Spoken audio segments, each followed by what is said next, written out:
Caste-ing stones. How DEI fuels anti-Hindu hatred. Written by NYT and Bloomberg. When Friedrich Nietzsche unveiled one of his outlier maxims in "To live is to suffer, to survive is to find some meaning in the suffering," one wonders if he was underlining the primary dilemma of the left liberals that turns them into humanity-hating monsters. What Nietzsche meant by finding meaning in our suffering is that one should take responsibility for one's life, find an honest solution to one's problems, maintain a positive attitude, and navigate all the traumas with dignity and grace. All the great men and women of history have typically followed this maxim to the hilt by focusing on an ideal to suffer, so that those who followed them suffered less. Alas, but this ideal was too much for the parasitic minds of the leftists to follow, who have always struggled to answer why pain is an indelible part of life. And with no faith, religion, belief, credence, or optimism to fall back upon, this has essentially reduced the leftists into hating life itself. That explains all the mind-numbing woke mind viruses, that excruciating gender hatred, that spiel against your own race, and those cruel shutdowns against everyone who dares to disagree with their cult. Essentially, the left went to war against life, and all their wokeism and DEI pogroms were primarily a toolkit against humanity, a war that went on unquestioned and unchallenged until now. Make no mistake, DEI has already become a huge business undertaking, with corporate America spending around $8 billion annually and involving around 52% of American workers in DEI meetings or training events. However, what remains to be gauged is the efficacy of these initiatives despite widespread acceptance, as several DEI programs appeared to backfire by fostering discomfort and perceptions of unfairness, eventually increasing racial resentment. The need of the hour was rigorous research on diversity initiatives and the documented potential of DEI efforts backfiring, which was duly provided by a recent study conducted by the Network Contagion Research Institute, NCRI, in collaboration with Rutgers University. The study assessed a crucial question. Do ideas and rhetoric foundational to many DEI training foster pluralistic inclusiveness, or do they exacerbate intergroup and interpersonal conflicts? Do they increase empathy and understanding or increase hostility towards members of groups labeled as oppressors? The NCRI research raised these questions across race, religion, and caste. And when you elaborate on their findings for caste, you will be practically staring at the reason why Hindudvesha, aka Hinduphobia, is surreptitiously peaking across all the leftist hovels, right from the hallowed American campuses to those stormy Bangladeshi badlands. Casting the net wide. In theory, caste-based discrimination among American Hindus has not really been an integral part of DEI discourse or training. Research by Pew actually indicates that few American Hindus born in the U.S. identify strongly with caste, with less than half reporting any connection to a caste group. Yet with the left's rigorous woke agenda, particularly by Equality Labs, caste was forced in various American institutions as a category requiring protection from discrimination across various sectors. Did Equality Labs have any authoritative study on caste discrimination? Actually, their most cited research article on caste discrimination has been widely criticized by the Carnegie Endowment for International Peace and others for methodological flaws, including unrepresentative sampling and reliance on unverified self-reported experiences. There exists a lacuna in the finer scientific understanding of the impact of the DEI initiatives on understanding caste discrimination in America, which the NCRI study sought to address deeply. The research methodology was simple and scientific. The participants read excerpts from caste discrimination materials from Equality Labs, juxtaposed against a neutral control text about Jati and Varna in Hinduism. Later, they were asked to evaluate a hypothetical scenario. Raj Kumar applied to an elite East Coast university in fall 2022. During the application process, he was interviewed by an admissions officer, Anand Prakash. Ultimately, Raj's application was rejected, and the results were shocking, to say the least.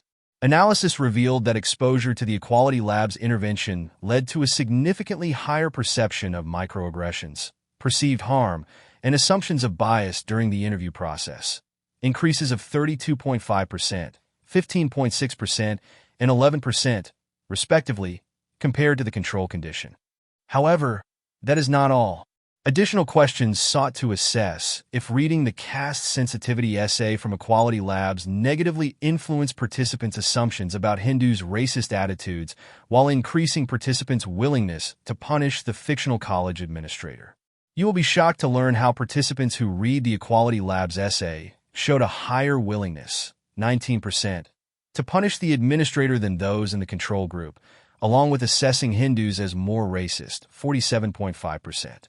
Similarly, the caste study also revealed a significant increase in agreement with demonizing statements adapted from Adolf Hitler's quotes, where the term Jew was replaced with Brahmin in quotes like Brahmins are a parasite, Brahmins are a virus, and Brahmins are the devil personified. Alarmingly, the participants exposed to the DEI content were markedly more likely to endorse Hitler's demonization statements, agreeing that Brahmins are parasites, plus 35.4%, viruses, plus 33.8%, and the devil personified, plus 27.1%.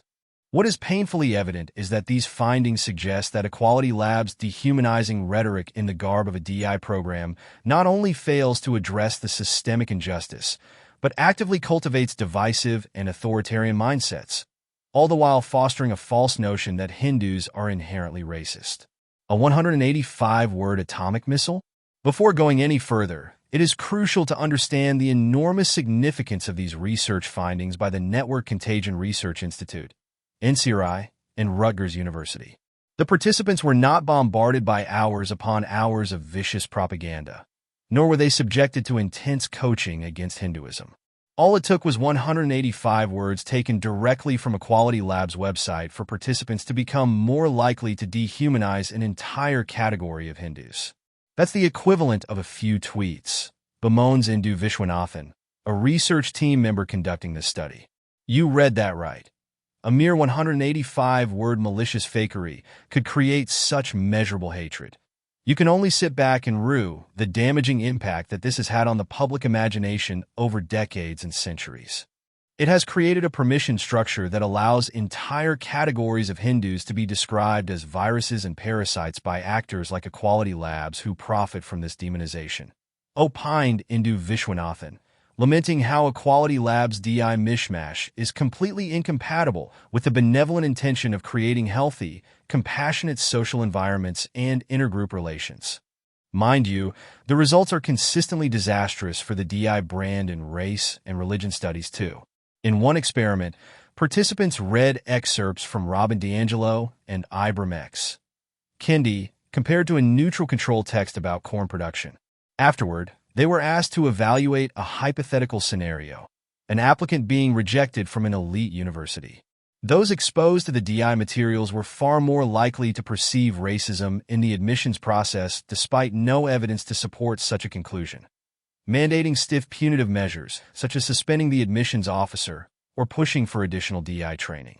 Likewise, for its religion studies, NCRI analyzed the anti-Islamophobia training materials of the Institute for Social Policy and Understanding, ISBU, to determine their effectiveness in reducing anti-Muslim prejudice and to examine whether they unintentionally skew perceptions of fairness, potentially reinforcing biases against institutions viewed as oppressors. Following exposure to the texts, participants were presented with a controlled scenario involving two individuals, Ahmed Akhtar and George Green, both convicted of identical terrorism charges for bombing a local government building. In the control group, Corn, Ahmed's trial was perceived as just as fair as George's, indicating no baseline perception of Islamophobia. In the anti-Islamophobia content group, Treatment, George's trial ratings were not significantly different from the Corn content group, Control. However, participants in the anti-Islamophobia treatment group rated Ahmed's trial as significantly less fair, 4.92 versus 5.25, than those in the control group. The training led them to perceive injustice toward Ahmed despite the specifics of his situation being identical to George's. These results suggest that anti-Islamophobia training inspired by ISBU materials may cause individuals to assume unfair treatment of Muslim people, even when no evidence of bias or unfairness is present. And why are these findings a matter of huge concern? Because ISBU's educational efforts include training American federal agents on Islamophobia sensitivity. Imagine the favoritism and partisanship that are already being baked in the scrutinization and evaluation processes of these premier investigative agencies worldwide. Shooting the messenger? It is one thing to comprehensively establish that DEI practices could induce hostility, increase authoritarian tendencies, and foster agreement with extreme rhetoric, and it is entirely something else to take the research results to the masses. The path-breaking study by NCRI is currently being nipped in the bud, with two leading American legacy media organizations, the New York Times, NYT, and Bloomberg, abruptly shelving its coverage. Naturally, this bigoted attitude of the legacy media is irking expert commentators and analysts like Dr. Colin Wright, an evolutionary biologist and Manhattan Institute fellow, who couldn't resist quipping, "With billions of dollars invested annually in these initiatives, the public has a right to know if such programs, heralded as effective moral solutions to bigotry and hate, might instead be fueling the very problems they claim to solve." The decision to withhold coverage raises serious questions about transparency, editorial independence, and the growing influence of ideological biases in the media. What makes the legacy media's U-turn appalling is that the NYT, which has cited NCRI's work in nearly 20 previous articles, has suddenly demanded that this particular research undergo a peer review. This requirement had never been imposed on NCRI's earlier findings, even on similarly sensitive topics like extremism or online hate. At Bloomberg, the story was quashed outright by an editor known for public support of DEI initiatives. The moot question remains: whose interest are these media outlets protecting? Their deracinated DEI gangs or the general public's? For Joel Finkelstein, the lead NCRI researcher, the editorial about face is as revealing as the data itself, as he firmly believes that the findings are sobering with likely impact for DEI policy, as well as congressional impacts and potentially civil litigation. On media suppression of the study, Finkelstein further stated, "This seems like an effort to suppress research that challenges prevailing narratives around DEI and, worryingly, implicates standard practices for egregious harms." Endgame, when DEI stands for "didn't earn it." It may not be unfair to say that DEI is no longer pulling the wool over everyone's eyes. With the impending change in regime at the Capitol, DEI already seems to be on borrowed time. MEI, or merit, excellence, and intelligence, is the new buzzword, fostering a culture where everyone is judged by their abilities and achievements. Besides, DEI's popularity is fast plummeting to rock bottom. Public interest in DEI is already down by 15 points since 2021. More importantly, Republican support for DEI has literally halved from 50% to 22%. Even your standard-issue DEI czars within the Democrat ranks are pulling away as Democrat support for DEI, too, dips from 86% to 79%. Has DEI run its course? Probably yes. It was an aberration in the innovation ecosystem that made America the land of milk and honey. DEI sought inclusiveness, diversity, and equality, but did the opposite. As this NCRI research indicates, it consistently amplified perceptions of bias where none existed, forcing the world to see prejudice in neutral scenarios and to support punitive actions against imagined offenders. By bringing the caste wars into its ambit, DEI sought to tarnish the reputation of America's most peace-loving and industrious demographic of Hindus and tar them with the black brush of racism, demonizing and dehumanizing them as parasites, viruses, and devils. It is this sustained propaganda against the hard-working Hindus that the leftists around the world use to validate and even justify the cruel violence in Bangladesh against the Hindu minorities there. DEI and equality labs are partly responsible for this abomination, and one cannot but fail to conclude that with reports like NCRI's, the debunking of their Hinduphobia is complete. Their entire facade of anti-Hindu rhetoric is collapsing like a pack of cards in the face of concrete data and crisp research by the NCRI. Indeed, the world is healing, as DEI is now set to die.